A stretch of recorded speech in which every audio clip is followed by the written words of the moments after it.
Hi, welcome back. I'm Groovy Kim, and today we're talking about words. That's right, the English language and the power. English. What's that? English. Yeah, and Well, I just think how funny English actually really is. in what way? Well, there's so many just odd things about the way we spell things, and it's like how grammar works and just all of that. Like, Yeah. there's so many like roundabouts and weird dead ends. Well, it's so powerful. It can Unlike actually. any other language. I don't know about unlike any Well, other language. I've only I been guess brought so. up in English language. Yeah, I mean, only know English. too, right, but- so how would we know? But the power that language has over yourself is including your health. It's really amazing when you start diving into the subject. I mean, what you were even saying just a little while ago about the word grammar itself. What's the deal with that again? The word grammar, funnily enough, because that's the thing about English too, if you really think about it. We take words from so many other languages, and it's kind of like this crock pot of just all these other languages. And so we kind of forget where and how these words even, like where they came Their from. origins. What their true meanings were, and we've just kind of written over it. And we gloss And over it when we we've say created them. a new meaning. But the word grammar actually derives from the word grimoire, from Grimoire. French. And I don't know if you know what grimoire means. No, what is it? It is a literal meaning of a spell book, in a way. Like from medieval times, like spell book, Yes. an actual spell Yes. It's a very old word, and it talked of book. Grimoire, grammar. like if you were going to do divination or, stuff like that, like really weird occult arts, that word would be like a book or Like a book of spells. Yes, like an encyclopedia of Wait a magic minute. spells. That's another thing we were saying. The word itself, to spell, or spelling, your spelling lessons.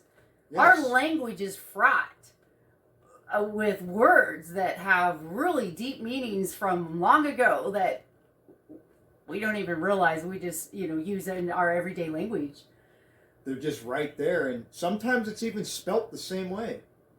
It's just very Passed weird. down from all those ancient times. And the original intent that these words still carry, because that's the other thing, is words themselves, in a way, are magic. They carry energy. Yes, because there was intention behind them to begin with. And the intention is still there whether you know it or not. And when you utter words, they have power. I mean, think about if, like, for example, if somebody was running for a political position, their speech has so much power. The specific words they're using, the way they are saying it, it's all energy that they're putting out there. And if they are, putting out good energy that people are resonating with, then people are going to like that and they're going to want to vote for them. Right. Of course. Back to the frequency Yes. thing. Of course you could have malintent and be good at, lying and acting and be manipulative, because that's a whole nother thing. Right.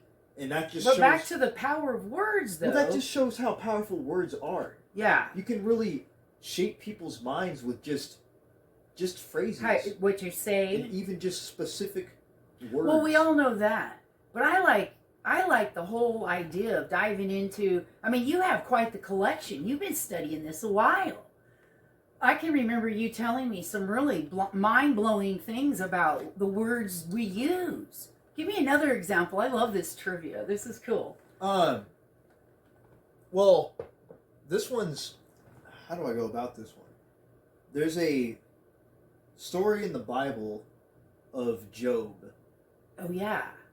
And that's where we get the word job from, actually. Yeah. Like if Wait, you were gonna I go to see your now. job. I wasn't brought up in a real religious home, so what little bit I know about the Bible, very little. I really don't know the story of Job, so that doesn't have much meaning for me. So, do you know what it is? I mean, this is very simplified, because I don't know like the extreme details of it. I would have to reread it again. But basically, what it is Job's faith is tested. He does this great undertaking, and he's tempted by like the devil and all these other things, but he tries to remain faithful to God, and he continues to do it, and keeps doing all these tasks and all this work, and he eventually gets run to his death. So he keeps doing all these tasks. He never makes it. But I mean, is that why they call it it's a Job, job, or it's a job? Or it's a job. It's an undertaking.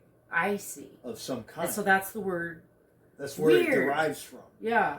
And maybe I didn't get that story 100%, but the idea of just where that word comes from, I find very fascinating.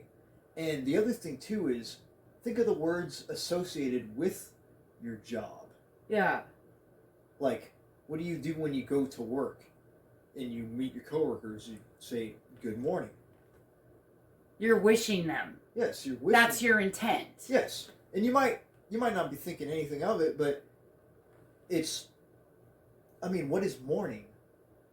Other than, like the time of day, but as in, if you were at like a funeral or something, like mourning. Oh, to be in mourning, yes. Like when someone has passed away. And so, like medieval times again, right? Good morning. Words. Yes. So we're saying, did you have your family member, or did you have a nice death today?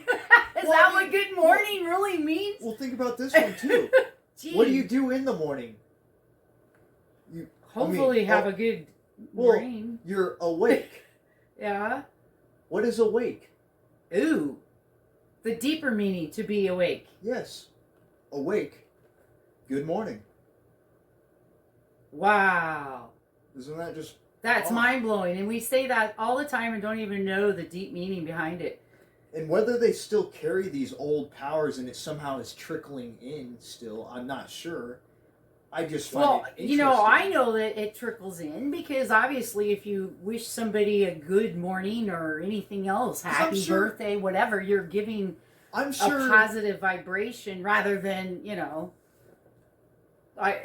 the opposite. Well, yes. And I'll try to refrain from illustration. If you were, being very upbeat and had this positive energy you were throwing at them, and you were like, good morning, that's different because you're carrying this energy. But I mean, just think about it. How many people probably very tired in the morning after they've just awoken, and they're just like, good morning, Good morning. It's like this tired kind of energy, right? And that's the other thing. You go through the weekdays of work.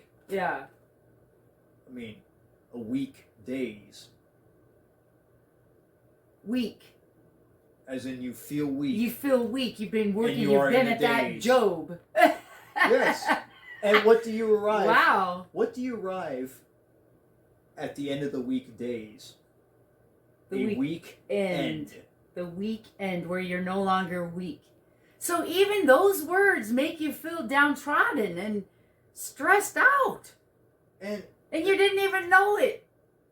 We need to change the word weak. This is another one too. What do you get from this job? You earn from this job. You earn a paycheck. Yeah. What is an earn? Earn? Oh no, death again. It's all these words are the just death jar kind of sprinkled in there. And earn. Whether these have meaning still, I'm not sure. It's still, we need to clean up our language, it sounds like.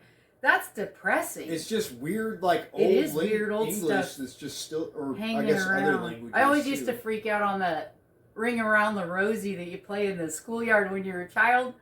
That's left over from Death and the Plague. And, I mean, if you're a kid, you're not aware of that, and you're not thinking in those terms. And no, you're just playing. It's the same thing as we're using all these words, and we've just totally forgotten the original meanings or where they came from in the first place. We've just... But in days of old, words actually were spells. right? Yes.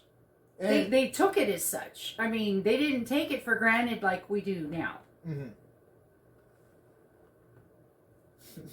So, I mean, if you think about it, it's kind of like your perception too, right? If you perceive something to be really cool and wonderful, the words you choose are going to be much different than someone who perceives the exact same thing as being negative or they don't like it. Their words that they use to describe the exact same thing would be much different. So your words have power. So the words you use in your head all day long, that you say to yourself, like if you say, I hate this job, what does that do to your body? Or if you go, man, this is so cool, I love this here, what does that do to your body? I mean, think about that too. What is a word anyways? It's just your thought coming into manifestation. Your intent. Your intent. You're releasing that intent. You're causing a vibration, and the vibration is a frequency, right? Yes. And thoughts are too. It all is. And what even is an emotion? Again, with the words, energy in motion. Energy in motion. Your intention is Same thing. the way you direct that energy. If you intend to have a great time, you're causing a certain frequency. And your words are going to direct the frequency, whether you're saying it out loud or just in your head. If you say so, it shall be so. It will manifest as so if you say so. If you say that person is a rotten so-and-so, then it's true for you. If you say that person is really cool, they're groovy, then it will be so for you. And thus but what's really cool is then the vibration will be different in your body, literally. So it's really cool how that can manifest into healing. And just one more tool in your toolbox to help yourself heal. The words you use. It's just what our mind thinks of the words too, because we create these stories and we create this energy towards whatever word it is. I mean, what is a connotation? Connotation. Yeah, like for a word. Yeah. Like what people kind of generally think about it, even if it's not true. There could be negative connotations to words that it's not even. It's another word for perception in a way, isn't it? Yeah. Like, I'm trying to think of an example of something that would have a heavy connotation that a lot of people would instantly think one way. Oh, like a pentagram. Yeah, like right away you think bad, evil. Like Satan. It's weird, evil. But that means, I mean, a pentagram, it literally just is a symbol. Symbols, that's a whole nother video, guys. Symbols. And again, intent. Just like words, a symbol is kind of the same way. I mean, what is written language? It's a spell. It's the same thing. It's your intent. Symbolism, sounds, words, all of it. It's symbolism. Our mind interprets these things. We gain energy from these things, whether it's positive or negative. It's all around us, whether we're aware of it or not. Our subconsciousness is constantly being attached to these things around us. And then the way the language evolves to reflect the way the humans are interacting with each other too is a whole... Language and culture is collective consciousness. It is. I love the collection of... Do you have another factoid in there? There was something else you were telling me that I'm dying to talk about. In your list that you've been collecting of where words come from and the deeper meanings, I know you have another one. I remember one of them. Speaking of energy and everything, like something like karma. Yes, that was it. An anagram of karma is a mark.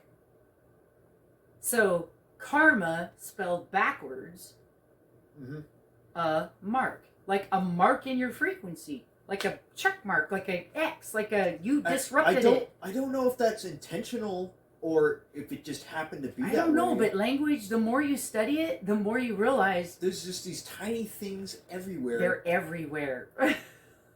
It's bizarre. Like another one too is live. Oh yeah. The opposite of live, what is that? Evil. To do something evil. The anagram, the spelled backwards, yes. You mean. Yeah. Anagram. Live evil. I know. Who does this? I mean, it's everywhere. Is it intended? I don't know. But language is really curious like that. I do know. This is total speculation, but maybe as a collective and all of our minds thinking of these words, it just kind of manifests into that way. Culturally, I don't know if that's just far out. Right, like if there's a collective thinking in a community, for example, like, I don't know, ancient times, there's a collective thinking or thought. Almost like an organism itself. Like an organism itself, thus language evolves. And words are always evolving to reflect. What is it reflecting really? I guess it's the collective intention. Ourselves. And so you have to pay attention to your words that you use with yourself, especially in your head, because that's a reflection of your intention. If you're saying negative things,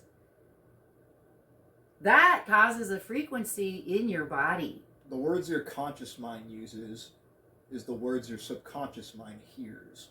Yeah, and your subconscious doesn't know the difference between fact or fiction. That's just your auto. So if you say, for example, if you say, "Oh, I'm starving to death," well, of course you're not. That's very exaggerated. You're not dying, but your subconscious doesn't know that, and you shouldn't say things like that because that stresses the body out. Literally. It's amazing when you start studying about the power of words, what they can do to yourself. Oh, yeah. So, I mean, what is a placebo effect, too? Yeah. Even just intense. You think a way, then you kind of already just put yourself in that mindset as if it's that way. So thus it becomes a reality.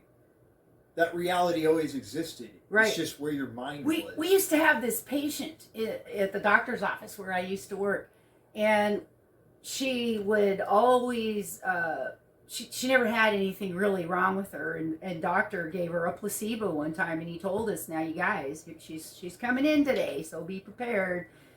We've already done all the tests. We already know there's nothing wrong with her, and I'm not going to keep giving her prescriptions. There's nothing wrong with her. And so doctor explained to me the placebo effect and how that worked. And I was a real young person at the time. I'm going to say in my late teens, and he was explaining this to me, and I couldn't believe it. And anyway, all it took was doctor's words to this woman that this prescription was going to cure all of her ailments and really make her feel a whole lot better. And all it was a sugar pill. And I couldn't believe it. Him telling her that those words affected her biologically. She felt so much better. She called us the next week and said she hadn't felt that good in years. I couldn't believe it. Words are so powerful. They really do have a biological effect on your body. And so you got to pay attention to the way you speak. Mm-hmm. It's true. Mm-hmm. It's true. Words can be really groovy or not.